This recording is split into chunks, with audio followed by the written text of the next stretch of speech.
started out our Yamaha Taste the Bait, and it's going to be with the one and only former Bassmaster Classic champion, Mike Iaconelli. One of the key patterns this week has been early shad spawn, fishing a swim jig, so key, black and blue or white.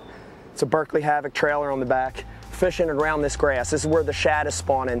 Make the jig contact the grass, just like a crankbait, and makes them react.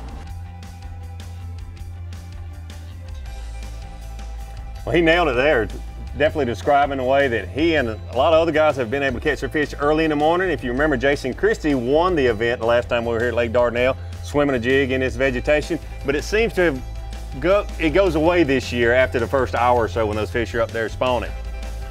Dean Rojas, there's no question about what we're going to taste here. It's going to be that frog right there. We saw it all day yesterday, all day the day before.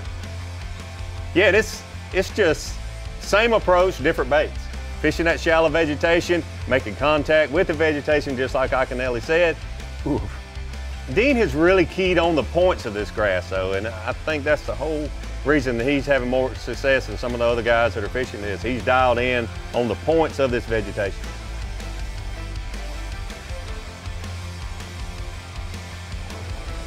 Dean Rojas doing what he loves to do, and you find him a place where he can do it and get results. And Dean Rojas is going to be in the mix, and he has been all 4 days now of competition here on Lake Dardanelle. Yep, both of these guys doing the same thing, but throwing baits that they like to throw, they have confidence in. Obviously, Dean with the frog. So they're dialed in on the same pattern, just using different baits that they have confidence in, like you said. Mike Iaconelli would much rather that his Yamaha Taste the Bait today would be about what he went to after that, cranking a little deeper out there, but that just has not happened for him today.